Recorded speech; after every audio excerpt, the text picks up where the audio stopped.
Welcome to Retirementals, a podcast that dives headfirst into the issues facing the financial sector at the intersection of investment, technology, and financial advice. Hosted by Abraham Okusanya, you can expect raw honesty, critical analysis, and energetic interviews. Here is your host, Abraham Okusanya. Hello and welcome to Retirementals. I'm Abraham Okusanya and I am really excited about my guest today.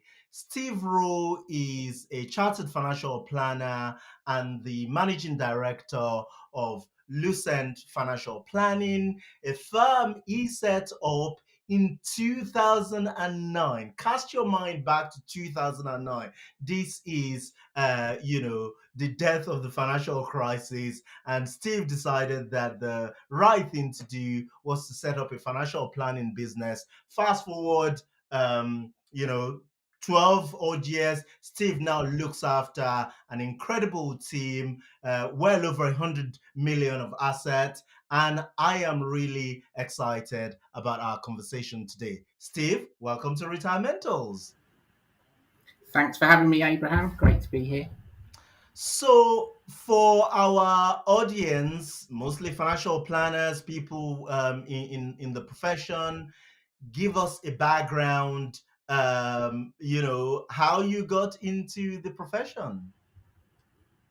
I think, like most people, I fell into it. So I was in my 20s and I was loafing about, drifting, and then I decided to leave my dodgy administrative job, and I got a new role as an administrator at a national life office in the sales support team. And then, being a bit outspoken, I might have been denigrating the skills of some of the advisors there. And I got overheard by the divisional manager, and he said, "Do you think you can do any better?" I was like, "Well, yeah, I do." And he said, "Well, you got to pass your exam, son." He's in a very sort of stiff Scottish accent. I said, "Well, okay, I'll do them." And I gather afterwards he thought they'd take me 2 or 3 years. So I did them in 3 months, and then I said, "Look, I've got my exams. I can do this." And he said, "Oh, you can, lad." And at that point, he gave me a job. And then I became a financial consultant for them. And then kind of took it from there, really. Wow, incredible story. So give us a sense of Lucent today. Tell us about the firm. Tell us about the team, the clients. Give us a sense of the business today. So there's 10 of us all in all. We concentrate on, I guess, people around in their 50s, looking forward, getting excited about retirement. We're really keen to help people make that transition. And people that want to live life and are sociable, want to have fun and have got ideas, they're buzzy and creative. That's the type of people that work with us. So I'd say there's 10 of us, predominantly female, which is quite unusual. I think there's 7 women here who are all brilliant. And like I say, I've just got such a cracking team that I love them all to bits. We work really well together, and it's just that's what keeps me going through a lot of the drudge that you have to get through in financial services. Indeed. So give us some metrics. I know every financial planner I speak to don't like talking about this metric. They say, when I say AUM, they say, "Abraham, we don't talk about money." But I want to talk about it, so you can blame me. Give us give us the usual metrics just to get a sense of the business. What do you mean, as in total or Yes, client please. wise? Well, this is hard because I don't actually look at it that much. But I think if you gave me a name of one of my clients, I could probably just off the top of my head tell you exactly what they've got. But I don't deal with it as a whole. I think it's over 110 million that we manage of our clients we look after. We've got just over 200 households that we deal with, mainly in the Birmingham area and a little in the southeast. Yeah, and as I say, we're not the advisor that you want to see if you want a stiff corporate conversation about graphs and stuff like that. But if you want to see how you can get a bit of excitement and use money for what it's for, which is spending and having fun with, then that's what we're best at, I'd say. So tell me about the team. Are they all are you all financial advisors? No, how many advisors, support team, or para planner? How does the team stack up?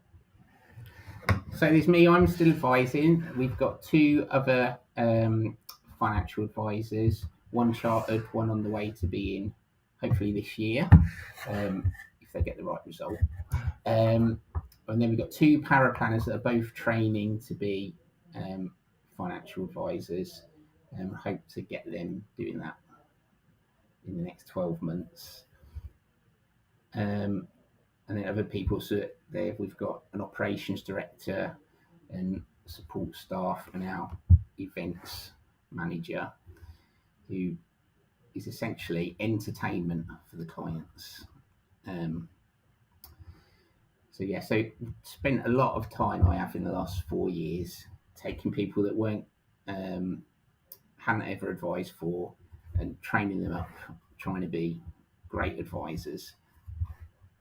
But in order to do that, they had to have the heart already. So they got that. They really care about people, and I'm just getting them there in talking about numbers and how to convert that into human speak. Great. So take me back to, the journey that led to you founding the firm in 2009. What was the set of circumstances before setting up Lucent, and what was going through your mind as you were doing that? Well, I'd been at the National Life Insurer for a while, and what I really despised is how I knew that the clients in front of me could do something better elsewhere on some occasions. And I really wanted to get more involved with an independent company and a smaller one where you're closer to the client rather than seeing people once and then that's kind of it. So I left to join a small firm, and I pointed this out at the interview. I really wanted to work for a smaller firm. So 4 days into my induction week, they announced they'd been taken over.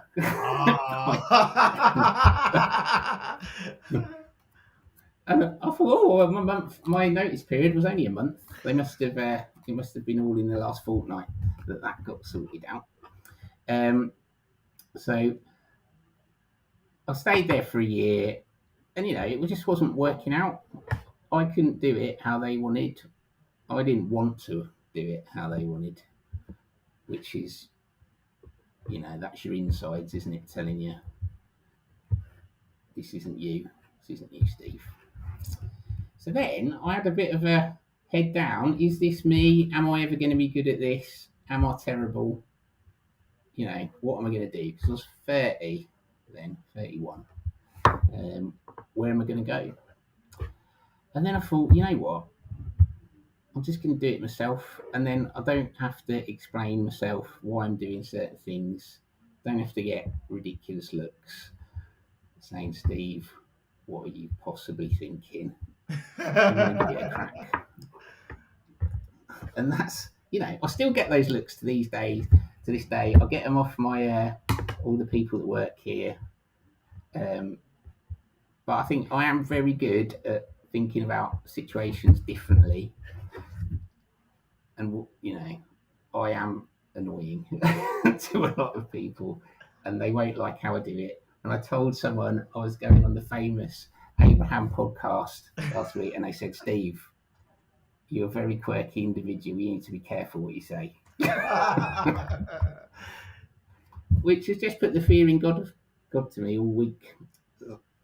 So that's what I decided. I thought, I'm going to do this. I'm going to give it a crack. If it doesn't work out, I'm going to do a different career. But I did believe I could do it, and I really wanted to help people. And I think that's where it starts, and that's what I look for. for the trainee advisors that join us here. It's all about that, having a good heart. So in 2009, the world was in a very weird place, a very bad place economically. That didn't cross your mind as you were setting up the firm at the time? No, I thought this is a massively good idea because everything's so low and in value. And I thought lots of people that have advisors already, if ever you're going to seek out one, it's when you've seen your portfolio shrink 20+%. So I thought, I thought it was a really good time to start.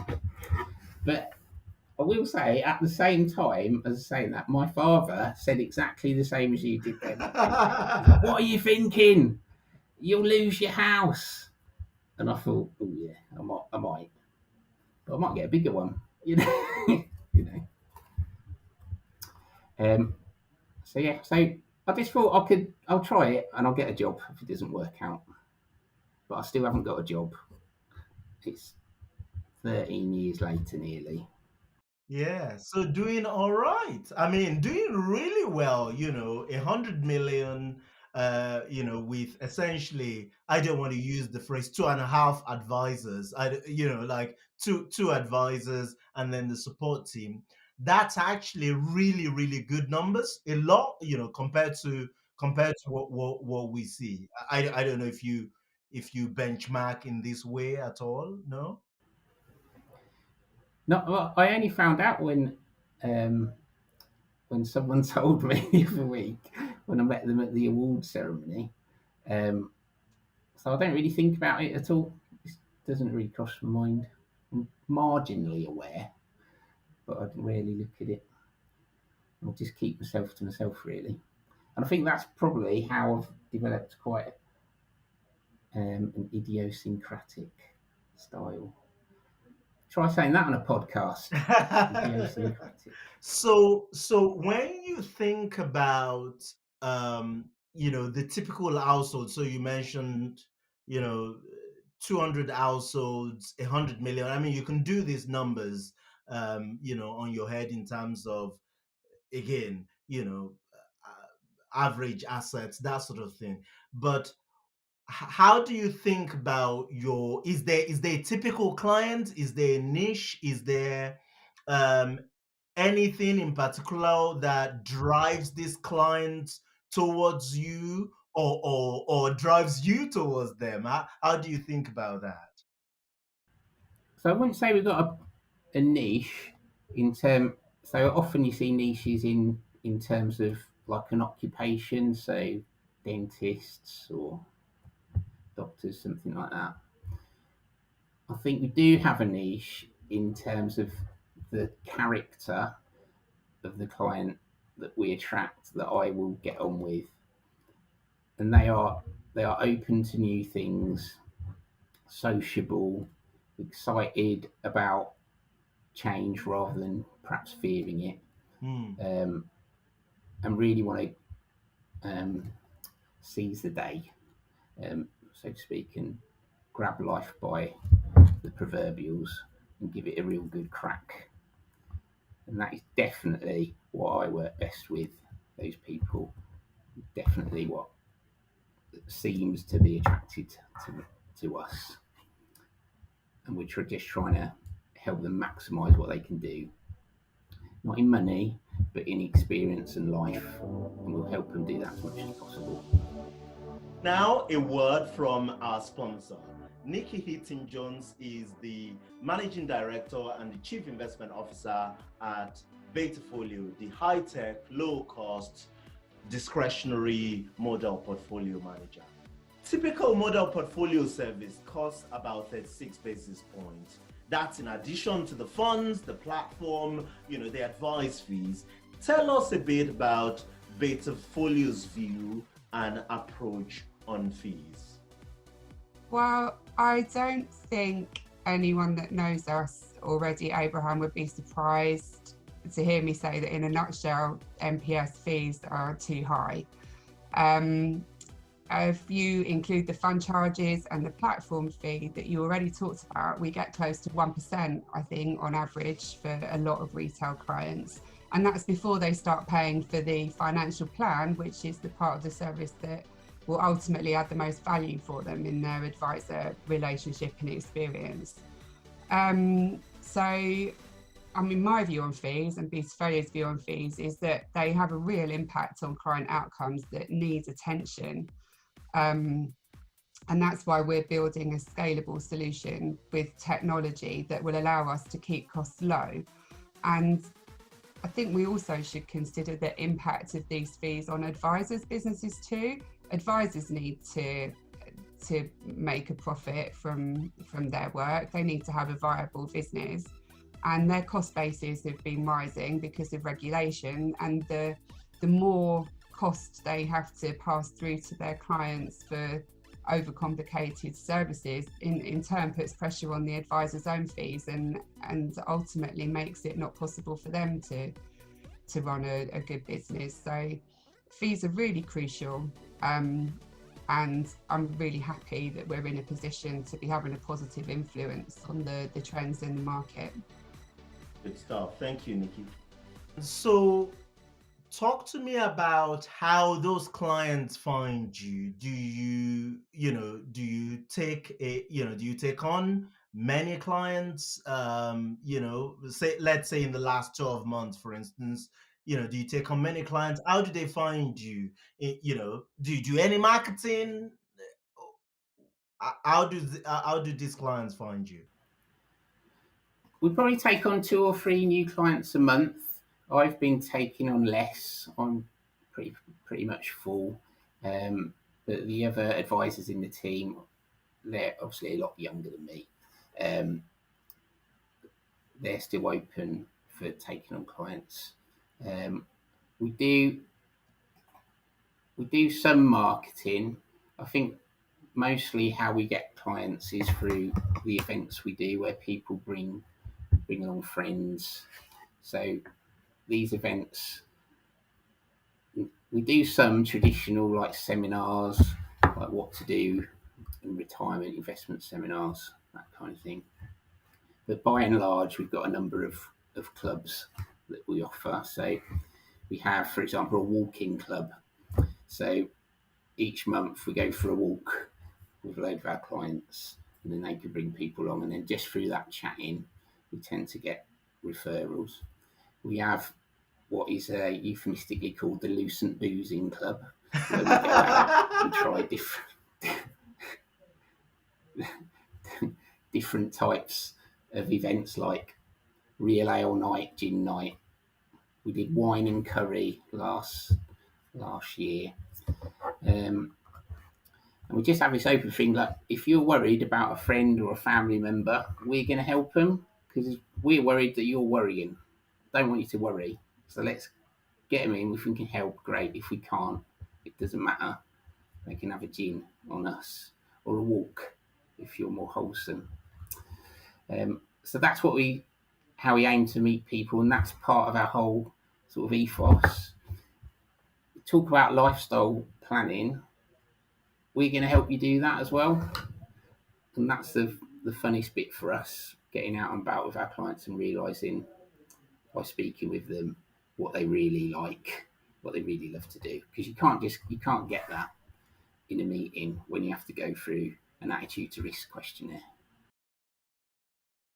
That is the idea of events, right? Not the I mean, you do the traditional, as you say, seminars, all that good stuff, but the idea of, say, walking events, or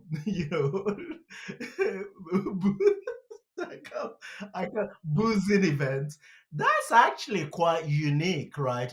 And I have only ever heard one other advisor in the US talk about this, where they go on kind of these adventures with their clients. They might take 3 days and go skiing or whatever somewhere. So talk to me about this idea of, doing things that aren't seminar, doing events that aren't seminar. how do you organize this? Do you just invite everyone and ask them to all bring their friends? Give us a little bit more around that, please. Well, I think with any advice practice, you'll have groups of people just through referral that know each other. Because so we've just identified within all our clients groups of friends, if you like. So, for example, last month, 2 or 3 weeks ago, we had a pub quiz night for a group that worked for a. Well, they don't work anymore because I retired them, but they used to work. They used to work for all for the same company. So we had 30 or 40 people there. Nice. And we did a pub quiz. It's great fun, really. And I go, come along and meet Steve or whoever within our business to their friends that they know are thinking about something. I didn't start this as a deliberate thing, but I'd noticed over time how if I did a Christmas party or something, I'd end up with an extra client in January just because it kind of happened naturally. And then after a while, once you've retired so many people, you start getting the sense when they're talking with you that some people are just struggling a bit with that change from work to Monday morning where you've got nothing. Right? And I thought, I can help here because all our clients are similar, going back to the personality they have, what they want to do. We'll get them together. They're probably going to like each other because if you like me, you're probably going to be similar people. And then if you start doing that, that will give them something to do, which is not like they're all lonely or anything, but it'll give them something to do on a Wednesday, say, where nothing really happens, does it? And if all your friends haven't retired, you haven't got anyone to play with. So what I'm essentially saying is putting my hand up and going, hey, come play with us. We're all similar. You're all in a similar situation. Let's go and have a good time and let's see what we can do instead. And that's what I'm building, because I think this is like money isn't the issue. It's really easy. It's really easy to sort out, but that transition, so you have a nice actual life when you do stop working after all those years of graft. We can introduce you to people and kind of get that new circle of people that will make you have a better time. And that's kind of where I'm going with it and what I wanted to do. And obviously, not everyone wants to come and hang out with me. I get it. But that's the option. Some might, and you might have a better life because of it. Well, that's a bit too grand, isn't it? You'll have a nice time, okay? And it's just something a bit different. And that's what we're here for, I think, Abraham. Is it not? To have a nice time. So, you mentioned earlier about, you've got the two younger advisors, and this thing that you're pretty full, but they're not. They're still taking clients.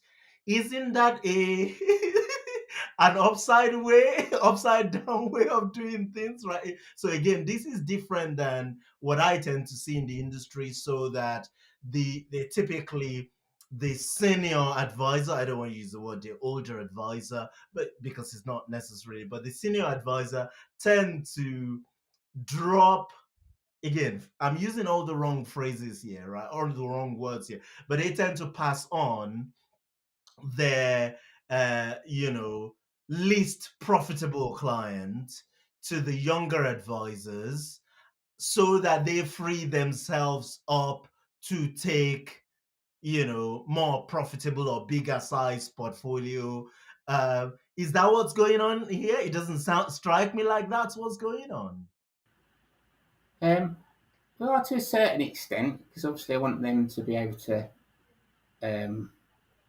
speak with people that are long-term clients, and then obviously I can get my long-term clients to tell me what they're like.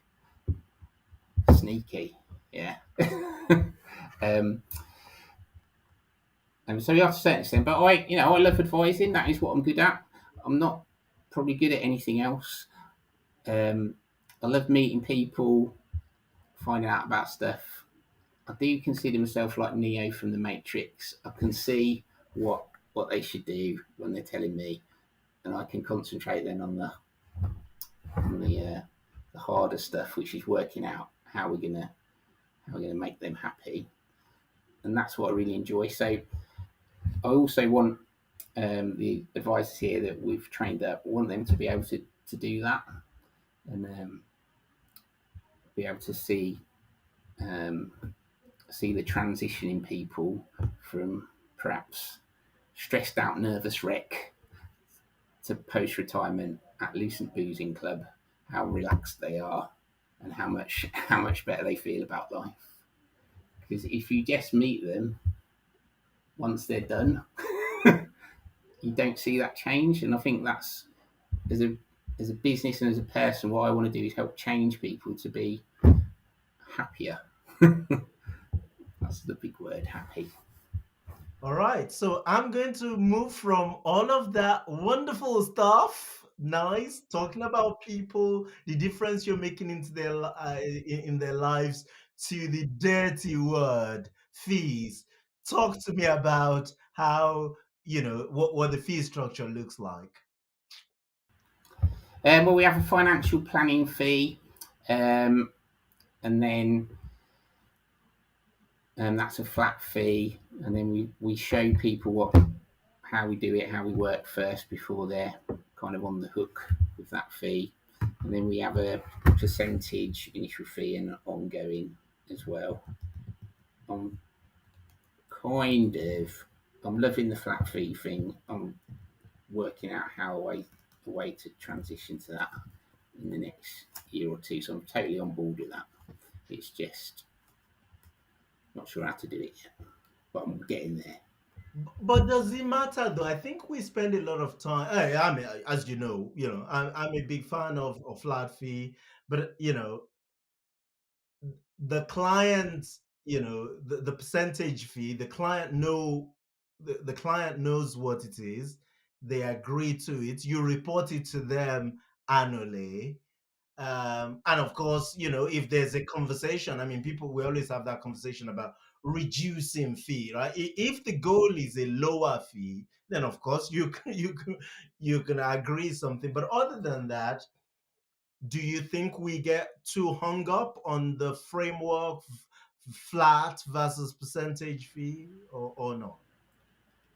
Oh, definitely. There's so much talk about it, but I do think there's this assumption that people don't understand percentages and how they work.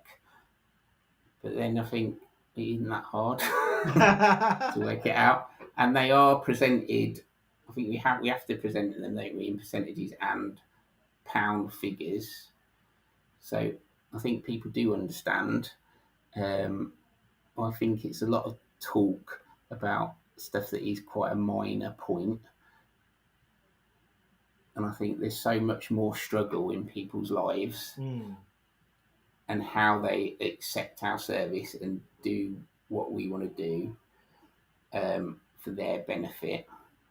And I think that's the big issue. And there's so many more stumbling blocks and fear about perhaps taking our advice from some people and worrying about how you present a cost, which is going to work out around the same anyway, isn't it? Because that's what a financial advice firm needs to exist. So I do. So in short, Abraham, I do agree there is too much talk about it. I think there's lots of personality issues, how we need to work through those with a client instead. Yes, indeed. I mean, it's a segue. One of the things that we noticed is sort of, in this flat fee versus AUM fee debate, is that the point you mentioned, which is it sort of works out around the same thing for the typical clients that advisors serve, right? If I mean, I guess if you have a lot of um nine figures, is it nine figures? Sorry, I can't do maths in my head. Sorry, seven figures clients, right?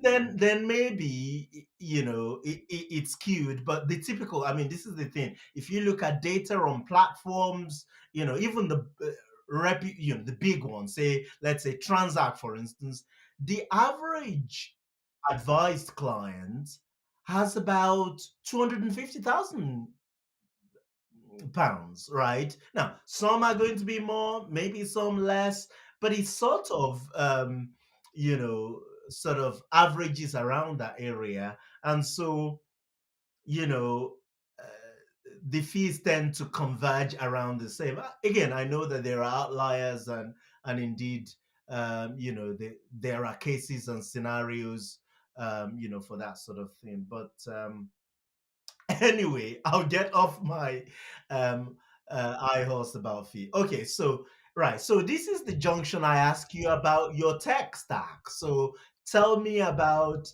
the technology you use in the business today, and what's frustrating you or exciting you about them. It is all eternally frustrating, I think. I love it when something new comes available because I just have this, I just dream that it's all going to be perfect and work. And then obviously over time you start using it and you realise bits of it aren't that great. So I know you're keen on the integrated side of it and getting it all integrated. I wonder if there's will from anyone apart from you to get this done. So even the most basic stuff, like how hard is it to get information from a back office system, say, into something else? So if we think about what we look at, so we have Voyant, we use Oxford Risk, we use Timeline, we use Intelligent Office, FE Analytics, and they've all got a bit of linkage, but not a lot, not a great deal, where it's pretty much mostly going in. I mean, I'm not just bigging you up here, but Timeline does have the best integration from Intelligent Office, where pretty much all of it goes in, which is a massive time saver and a head saver as well. Like, pretty sure my mental capacity has been reduced massively from typing the same stuff out over and over again. Perhaps the increase in dementia rates is due to the lack of integration. I don't know. I'm not a doctor. But that's a study to be done, I think. Indeed, that would be interesting. The mental wellness of financial advice, impact of technology on the mental wellness of financial advisors. So, I guess the question is: so do you see the case, right, for integration, or indeed this idea of all in one or most in one type technology, or have I been backing off the wrong tree? You can tell me, right? I know you will. Go on. I will. I'll tell you the truth, but I absolutely do. So I really wonder and most of these technology providers, have they just ever done, just for a week or a day, the job of financial advice? And just see the amount of stuff you need to look at, and then how using multiple systems, and I use them because I want the best answer. And quite a lot, I notice integrations leads to not as good output on what I'm wanting. So, and I'd pay for this. I don't understand why they're so reluctant. Do it, I will pay to save this time, save the stress, save the errors of my fat fingers typing the wrong stuff in. I'm getting a bit passionate here because it's just so frustrating. I like it. Whereas, I don't know, I use other things in other industries and you think, oh, that all seems quite seamless and easy. And if you look at some of the amazing things that can happen, outcomes all we can transfer is a date of birth and a name. You know, it's more clicks to do that sometimes. Oh, brilliant, I've got the birthday. Thanks, that's a great help. So it absolutely is vital, and I would love it if someone took the bull by the horns and said, right, let's go. So let's talk about the next question then, which is about investing, right? Investment proposition, right? So now this is the junction I ask you, tell me about your investment proposition. But I know a lot about your investment proposition because I know that you use Betafolio. And I was really surprised recently. You know, we track asset from firms and things like that. And I was really surprised, when we looked at your figures and it was like, whoa, that is how I knew that you got 100+ million of clients asset that you look after. And for me, in a way, it's a massive endorsement of what we're doing. When an advisor believe and agree with it's a vindication of all my frustration in the industry when I see that thing. But there is a reason, right? There's a reason why you chose Betafolio and you went in this direction. So why? Tell me, what is it about the proposition that you like, that you don't like, that works, that don't work? So back in 2009, and I went to the Science of Investing course with Dimensional. Met the most charismatic man in investments, Sam Adams. And then, so that's how I always invested. And then as we got bigger, so initially I tried doing the individual funds, like in the portfolios, using Dimensional Vanguard myself, but I just haven't got the time to be doing that, because not just because I'm out walking at Lucent Boozing Club, but because there's just so much else you do, and we need to be talking to people and explaining stuff to them, and that's, that is the most important part of the job, because clients don't understand. We need to explain it properly. So messing about with funds and moving it around is just not something that I wanted to be involved with. I did read, after that Science of Investing course, I did read all of the academic papers it was based on. I actually quite like doing that. Wish I could read them again. And so I'm totally on board with that, and I understand how it works. And I'd kind of just been waiting for something like Betafolio to come along in the way that I wanted it. So as soon as I found out about it, that was it. Because I just wanted to offload that side of it, the investment side. So that was it, really. Pretty much as soon as I found out about it, I was on. I was just waiting for it to be available on some of more of the platforms. So you rubbed your hands with glee. Whoo, Abraham! What can we do better on? So you've been using the service pretty much, since we came to the market, just over 2 years ago. So publicly, give me the criticism, give me the bit that isn't quite working or that we could do better at. Go on. I think what you've got in terms of your control center, which isn't why I use you, isn't why I use Betafolio.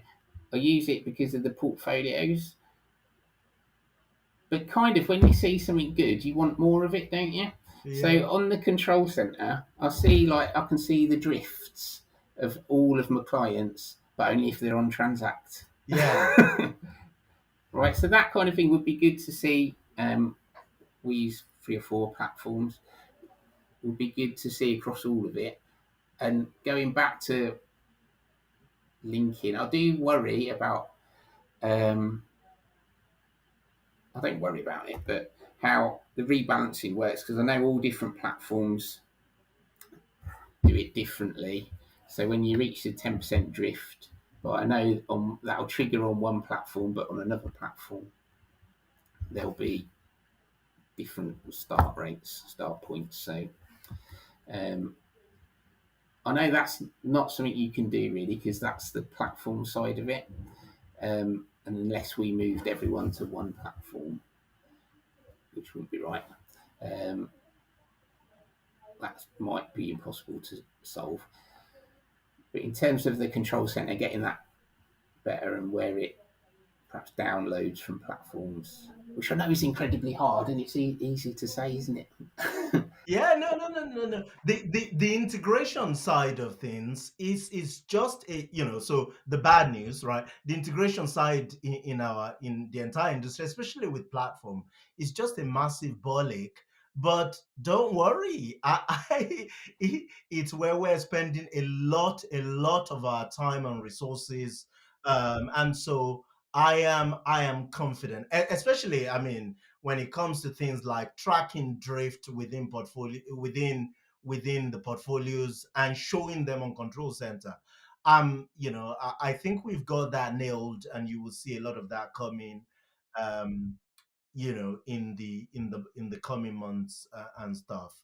Um, yeah, So if I could turn that round on you, Abraham, so sure. when you're talking with platforms, say, so I get to see their account manager, and we both have a moan about the lack of integration, and it's just moaning and nothing's going to happen.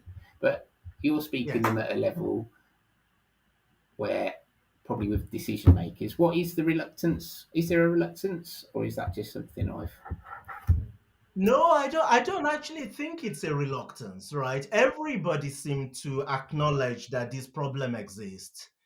The issue is just how dated a lot of the technology is, right? So, as you know, platforms were built, for the most part, 20 years ago. The technology they're on, was built 20 years ago. So that wasn't built to talk to each other through this thing we call APIs, right? So, application program, these things, application programming interface. I have to say it because, someone is listening who maybe doesn't know what API is, and it's not a crime not to know. But my point is that, so they weren't built for the digital age. They weren't built to talk to other things. They were built to be able to send some information to back office system using the old CSV. But the world's move on now. So a lot of platforms just don't have this API. Um, the platforms who've migrated recently to the latest technology, so, let's say, Fidelity, for instance, a couple of others who've just moved to the newer, platform technology that they're using. They haven't built out the APIs yet. So, and these organizations are big, massive organizations. They have, a million things that they're worrying about. So, we have to find all sorts of different. There are platforms. There are a handful of platforms who do have an API. Some of the ones that you use. So, for instance, Fundment, especially the newer ones, tend to have APIs that we can connect to. Transact doesn't actually. I'm trying to think. We have a way that we can connect to Transact. It's not an API. It's the old bulk transfer system, but it works, right? So, and so we're doing that with a lot of the platforms, finding these ways to connect with them. Some of them kind of, um, walking around what is a dated technology, really. It's just really hard, isn't it? That's the It answer. is. It is really hard, right? We're working at it as hard as we possibly can. I am sure other people are. Um, I say to advisors, like you've done, right? I say to advisors, ultimately, um, in a way, a big part of the answer is just voting with your client asset, so to the newer, more digital technology. But I accept that's not right for every single client. And even if you just have the odd client left in the platform, you still have to give that client your dedicated attention, and so it breaks down somehow in the process. It's also an incredibly a lot of work to move people from platforms when you're looking at them individually. We probably moved half our people last year to a different platform. Mm. It's tiring. It's a lot of I agree. work. Yeah. Anyway, let's try and wrap this up. So, you've done an incredible job, Steve. You and the team got the firm, over 110 million of assets in 13 years. So brilliant, brilliant job. 10 people in the team, 200 households. So as you look forward, the next, shall we say, 13 years, where are you taking Lucent? What do you see? So I just want to carry on with my people here, getting them um, to where they want to be. So they're mostly in their early 30s. Um, I'm looking at um, placing the company into employee ownership in the next couple of years, so they can continue it on. I think I'll be around for another I'm 44 now, Abraham. Another You're a 10, baby. 15 years.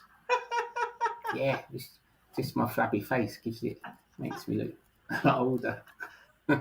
um, so yeah, so I want to do that and give them. So I want it to carry on. Essentially, I think we do a great job for our clients, and I think we do have an impact on them, not just money wise, happiness wise, and everyone's on board with that here. And I think giving them more responsibility where they can become part owners of the business is what I want to do. So that's where my head's at the moment. I'm kind of in that transition, and that will come alive in the next year or two, I think. Should I play I'll play the devil's advocate. So when I speak to financial planners, they like the idea of employee ownership scheme, all this stuff, running the firm, for time, for many, many years to come. Until then, they get tempted, by a consolidator who comes waving a big fat check, so that you can sail off to sunset. Uh, do you get tempted by this sort of thing? What the weekly offer I get? Is it bug off? Well, I just don't think I could do it. I don't think I could possibly do it because I'm a massively contrarian person. I don't like the big outfits. Something's lost in there. I don't want my clients to have to go through that as they're all switched over to some fabulous new portfolio. You know, as and I know by saying this now on this podcast, this will mean it will never happen. um, but I don't think I can do it, and I think I have denigrated the names of those that have for so long, um, for 10 years, that I think I'd be selling my soul, and I couldn't do it, and I don't need to do it, so it ain't gonna happen. Yes, I mean, you bound yourself to a mast there, but no, joking aside, no, I see this actually in the profession, especially in the world that you and I work in. This idea, this evidence-based, low cost, globally diversified portfolios. great financial planning, life planning. And I just see this happen, right? Where firms have built, advisors like you have built such an incredible business, that they love. They're friends with clients that, in the business, you got Lucent boozing events all over the Midlands and all that stuff. And it's such a big shift. It's a hard thing for the planners to think about, you know yes, in this case, selling the business to a third party that they don't like, big massive organization. So of course, employee ownership scheme is one way to think about that. I am hoping that there will be other ways where, at least planners who are like-minded, can do something and look after each other's clients. Am I backing up the wrong tree? No, not at all. But I think you're right. We do become friends with our clients, but also the amount of time I spend saying to people, "Look, you're going to die worth a ton of money. What's the point? Mm, Right? Why aren't you doing whatever it is they want to do?" Yeah. And then the number of times that you sit with people and something bad's happened, like they've got some illness or something, and they're knackered. mm, And for me to then go, well, this is what I want to do about the money, after seeing that so many times, and it's like heartbreaking. mm. I was with someone today. It's just horrible, right? And I think people need to get this in their heads. Fools, you don't need that much money. You just need enough so you have a nice time.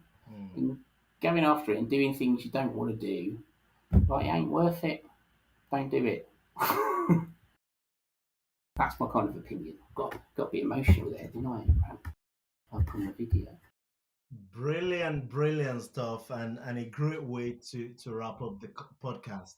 Steve Rowe, thank you very much for your time. Thank you for sharing your wisdom and your journey on the podcast. I have thoroughly enjoyed the podcast, so thank you for coming on the show.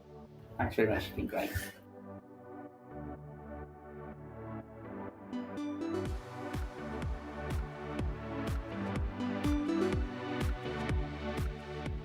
I'll be remiss if I don't thank my incredible team who worked very hard to put this program together.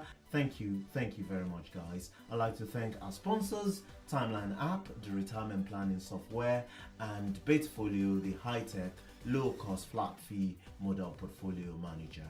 And to you, our listeners, thank you for your time. I hope you've had as much fun listening to the program as we have making it. You can find more about the show at retirementals.co.uk, and you can follow me on Twitter. My handle is Abraham on Money.